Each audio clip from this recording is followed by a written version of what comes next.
ketemu lagi sama aku Farah. Oke, hari ini aku akan bikin video yang mungkin abis ini kalian juga akan lihat video aku reaction tentang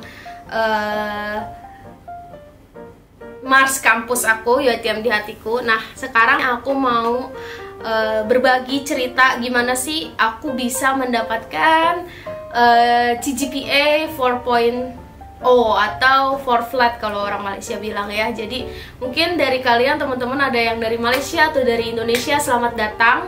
Dan kalau kalian sampai ke video ini berarti saya yakin kalian ada calon-calon orang sukses. Dan kalau saya bisa pasti kalian bisa juga gitu ya. Karena dulu pada masanya saya kuliah, saya apa aku nih? Saya kebiasaan ngajar jadi ngomongin saya.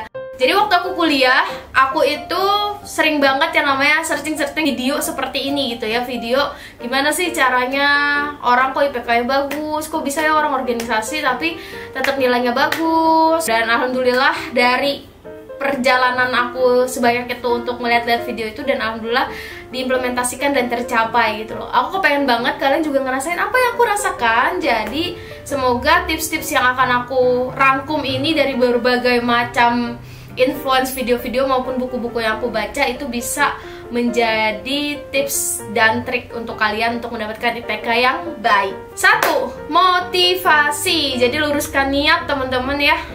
Kalau kalian kepengen IPK kalian bagus, itu tuh kenapa? Jangan cuma kepengen IPK bagus selesai. Kenapa kalian harus memerlukan IPK yang bagus? Itu yang kalian tanemin. Misalkan, saya mau IPK saya bagus karena saya mau mendapatkan beasiswa ke luar negeri. Atau kalian mau IPK saya bagus karena saya kepengen banget ngebahagiain orang tua saya. Gimana caranya pas nanti saya wisuda, orang tua saya tuh duduk di depan gitu ya. Atau saya pokoknya jangka panjang nih, saya kepengen jadi menteri. Oleh karena itu saya harus berpendidikan. Kalau berpendidikan, saya saat ini hanya kira-kira orang tua saya itu hanya dapat memberikan fasilitas sekolah sampai S1. S2, S3 saya harus bisa cari sendiri. Nah, itu juga bisa jadi motivasi gitu ya. Jadi dari visi misi kalian yang jauh itu dikecilkan sampai kenapa kalian harus punya IPK yang baik gitu loh. Apa motivasi-motivasi yang kalian punya jangan cuma dicatat di buku atau ditanam di hati. Itu lupa, atau kalian cuma inget doang di pengingat di otak, itu juga akan lupa. Tulis di dinding ya, tulis di lemari, tempel pokoknya di tempat-tempat yang akan kalian lihat gitu loh. Kenapa? Karena ketika kalian tulis, kalian tuh lebih kayak, oke, hari ini saya harus ngapain untuk mendapatkan apa yang saya inginkan nantinya gitu loh. Jadi apa yang kalian lakukan tuh selalu berfaedah gitu ya, insya Allah berfaedah. Karena kayak menyia-nyiakan satu hari kalian tuh kayak seakan-akan di luar sana orang yang kepengen jadi saya atau orang lain, misalnya kalian pengennya beasiswa, orang yang kepengen beasiswa ini lagi mati-matian belajar gitu loh, dan kalian lagi leha-leha gitu loh. Nah itu yang membuat kalian tuh jadi menjalani hidup kalian selalu berfaedah insya Allah gitu loh. Kedua, selain kalian tempel motivasi di dinding, kedua kalian taruh jadwal juga di dinding ya. Atau kalau emang nggak di dinding, di meja belajar itu juga boleh. Jadwal setiap bulan. Jadi setiap bulan biasanya kalian boleh kalian print ya. Banyak banget, kalian tinggal searching di Google kalender 2021, nanti keluar tuh kalendernya. Terus setiap bulannya bisa kalian download gitu. Itu bisa juga kayak gitu. Itu untuk harian biasa gitu ya. Tapi untuk final year ya, buat kalian yang lagi di final semester, semester 8 kah kalau kalian S1, atau bachelor degree itu semester 8, atau kalau kalian master degree atau S2 itu kalian di semester 3. Jangan cuma tempel 1 bulan, tapi tempel dari awal akademik mulai. Misalkan Februari nih kalian mulai kuliah, kalian tempel dari Februari sampai kalian sidang. Kalian lihat jadwal akademik sidang tuh kapan. Misalkan sidang itu di semester Juni, di bulan Juni. Kalian tempel berarti dari Februari sampai bulan Juni. Pas di tanggal sidang akademik yang dijadwalkan, kalian tulis sidang walaupun kalian masih di bulan Februari. Kenapa kalian tulis? Karena kalian bisa memperkirakan deadline-nya. Oh, berarti bab 1 saya harus selesai bulan apa, bab 2 kalian harus selesai bulan apa, dan itu tuh jadi terlihat gitu loh. Makanya ada yang bisa lulus kok tepat waktu, ada yang lambat gitu ya. Dan salah satu cara mensiasati biar kalian tepat waktu adalah membuat jadwal. Lanjut, 3. prepare ya, jangan sistem kebut semalam kalau ngerjain tugas, karena kalian udah punya jadwal. Jadi kalian tahu kalian harus, oke, minggu depan itu ada mata kuliah A yang harus mengumpulkan artikel misalkan. Kerjakanlah, jangan H-1 gitu ya, karena kenapa ada jadwal. Jadi kalian udah kepikir, oke, ini tugas dikumpul hari Selasa, berarti saya harus nggak selesai hari Jumat gitu ya. Terus hari Sabtu saya akan, hari Jumat bisa saya kerjain, Sabtu misalkan selesai, hari Minggu waktunya saya cek, Senin gak usah dipegang, Selasa kumpulin gitu ya. Atau selama kalian berpikir lagi jalan bener gak ya tadi kerjaannya, nah itu kan jadi bisa kalian correction gitu loh. Ada waktu untuk mengkoreksi, nggak kalian kerjain selesai pagi langsung kumpulin. Nah itu biasanya ya begitu ya, jadi nilainya juga nggak bisa maksimal karena kalian pun nggak ada waktu untuk mengkoreksi atau memperbaiki gitu ya. 4. Taruh target. Udah kalian masukin motivasi, kalian taruh jadwal, target ini nggak usah kalian tulis, cuma kalian begini. Contohnya, kalau saya pribadi itu, kalau aku pribadi itu kalau kepengen nonton drakor ya, aku seneng banget nonton drakor gitu ya. Atau waktu itu aku lagi beli make up gitu ya, make up palette yang cukup besar gitu ya, dan kepengen banget nih nyoba make upan.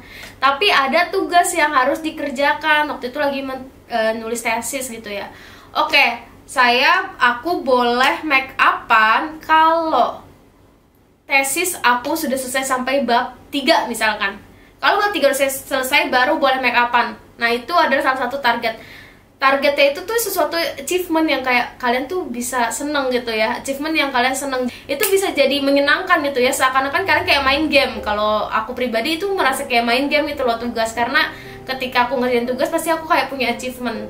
Achievement tuh gak usah mahal-mahal gitu ya. Kayak misalkan aku pengen beli mie ayam depan gang, yang kepengen banget kalian beli makan mie ayam itu gitu loh. Atau nasi goreng di kedai mama gitu ya, kalau kalian di sini yang lihat orang Malaysia. Silakan kalian beli, tapi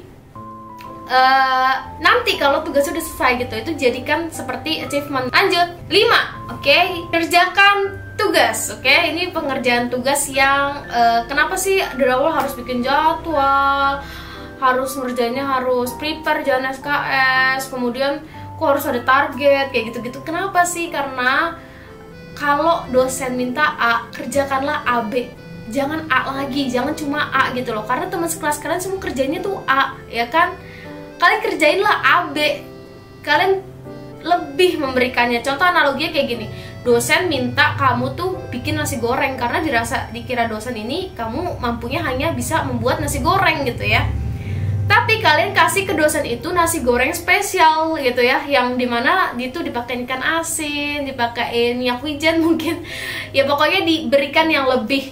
Gak mungkin dosen gak senang, pasti senang, dan itu akan memberikan reward tersendiri untuk kalian. Kalau misalkan kalian itu lebih ke arah eksak gitu ya, ada perhitungan atau dan lain-lain, seenggaknya kalian karena tadi dengan kalian punya jadwal, kalian mengerjakan tugas dengan prepare, kemudian kalian punya target, sehingga kalian kerja tuh nggak SKS gitu loh. Itu bisa kalian punya waktu lebih untuk meriksa gitu ya. Jadi sebenarnya untuk pengerjaan tugas ini intinya jangan setengah-setengah, kerjain yang serius gitu ya. Jangan kerjain tugas karena ya udah untuk memenuhi perkuliahan aja, jangan gitu ya. Kalian dengan kalian dapat tugas, kalian mencari hal-hal yang lebih gitu, itu tuh nggak akan sia-sia gitu loh, nanti akan kepake. Oke, selanjutnya ke-6, please banget ya, ini harus kalian tanemin. Jangan mentang-mentang bisa kalian pinter atau kalian kepengen nilainya bagus terus kalian melakukan hal-hal monoton, belajar, nggak gitu ya. Silahkan kalian bermain juga, balance hidupnya ya, jangan cuma belajar doang, karena nanti kalian kalau belajar terus kalian akan ada di titik jenuh. Oke? Kalau aku sendiri pribadi, aku tuh sebenarnya senang banget organisasi dan nongkrong ya. Aku tuh senang banget makan terus nongkrong ngobrol-ngobrol sama teman-teman, itu senang banget. Itu tuh hal yang kayak merefresh gitu loh, merefresh aku dan memberikan kalau nongkrong tuh dengan ngobrol sama orang, aku pun mendapatkan salah satu pengetahuan atau knowledge juga, jadi seru gitu ya. Jadi silakan kalian bermain, kalian ketemu teman-teman, nongkrong, organisasi dan lain-lain, tapi punya jadwal sehingga kalian gak akan porsinya tuh pas gitu loh. Belajar pas, main pas, nongkrong pas, organisasi pas. Gak ada yang terlalu berlebih-lebihan. So, kebanyakan nongkrong jadi nggak belajar, kebanyakan belajar jadi jenuh, nggak bisa main, nanti jadi terganggu gitu ya mentalnya karena kerjanya belajar mulu. Jadi jangan kayak gitu juga. Terus karena kalian tadi nongkrong, kalian organisasi, kalian tuh punya banyak teman ya, punya banyak teman. Jangan pernah malu bertanya sama teman ya. Ini tips kelima, jangan pernah malu bertanya sama teman. Berteman sama siapa aja ya maksudnya, cuma salah satunya kalian bisa kayak bertemanlah dengan senior. Kalian boleh tanya-tanya, ini kalau misalkan si dosen ini dia tuh sebenarnya kalau nugas tuh senangnya kayak apa ya. Yang kayak gitu-gitu tuh juga bisa dilakukan gitu, percakapan-percakapan yang bisa dilakukan ketika kalian bermain gitu ya. Silakan membangun link sebetulnya. 8, minta doa ibu bapak. Pertama ya, kalau mau ujian, Bu doain ya, mau ujian nih, Bu doain ya. Pokoknya kalau ada kesulitan. Ini contoh ya, waktu aku S2, aku tuh lagi bener-bener kayak sial banget satu hari gitu ya. Karena apa, satu hari itu aku harus ngumpulin tugas yang aku udah kerjain berhari-hari dan tiba-tiba jatuh di tangga, brak, rusak. Setelah itu aku kunci di kamar yang harusnya aku presentasi gitu loh. Jadi bener-bener yang namanya satu hari itu bener-bener agak sial. Sampai aku akhirnya nelfon ibuku terus kayak, Bu doain ya semoga ini gini. Dan gak ngerti gimana tuh jalannya langsung mulus. Dan alhamdulillah nilaiku itu jadi tertinggi gitu ya di kelas. Padahal tuh aku bener-bener kayak udah ngeblank ya, mau presentasi dan bla bla tuh udah ngeblank banget. Terus selanjutnya juga minta bantuan Allah ya. Jangan cuma merasa kita paling pintar, karena bantuan Allah tuh yang paling spesial gitu loh. Waktu ke S2 aku tuh bener-bener gak yakin aku bisa ngelanjutin S2 karena posisi aku yang habis sakit dan sakitnya tuh di otak gitu ya. Dan ya itu bantuan Allah gitu loh. Aku ngerasa ini tuh bantuan Allah, bukan hanya usaha aku aja. Dan justru malah lebih besar bantuan Allah, aku ngerasanya gitu ya. Terakhir banget nih, yang ke-9 adalah bikin mini report every semester. Jadi kalau misalkan kalian mendapatkan nilai PK di akhir, itu kalian catet, kalian rekap, kalian boleh tempel di dinding juga. Jadi yang ditempel di dinding banyak ya. Atau bisa kalian taruh di bawah kata-kata motivasi, bikin kayak kotak kecil aja. Di situ kalian tulis semester 1, 2, 3, 4, 5, 6, 7, 8. Atau kalau kalian S2 1, 2, 3, 4 misalkan. Kalian bisa buat, kemudian kalian tulislah pas semester 1 kalian dapetnya berapa, 3,8, tulis 3,8. Semester 2 berapa, 3,5, tulis 3,5. Berarti ini semester selanjutnya harus ditingkatkan gitu ya. Jadi hal itu yang aku lakukan dari masa S1 sampai S2 pun aku melakukan hal itu teman-teman. Jadi alhamdulillah jadi kerekap dan aku kayak, oh semester ini turun nih, jadi semester depan harus lebih serius lagi gitu. Jadi kalian menyadari kira-kira apa nih yang kurang dari semester kemarin. Begitu kira-kira teman-teman yang bisa aku sharing, gimana sih caranya aku bisa mendapatkan nilai CGPA 4.0.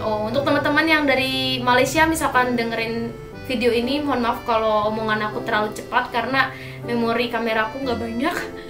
Terus kalau orang Indonesia, semangat belajarnya. Aku yakin kalian-kalian ini yang udah sampai ke video ini pasti bisa, karena udah keinginannya udah besar dan kalian mau nonton ini juga karena ingin mendapatkan yang terbaik di perkuliahan kalian. Oke? Satu tugas aku untuk kalian itu, silakan pikirkan motivasi terkuat. Jangan cuma ya udah pengen aja IPK tinggi, nggak gitu ya. Kalian harus tahu kenapa IPK kalian harus tinggi gitu loh. Entah ke beasiswa atau kalian mau jadi someone gitu ya, itu hal yang harus kalian tentukan. Oke teman-teman, sekian dari saya video hari ini, semoga bisa diterima. Oke, sampai jumpa.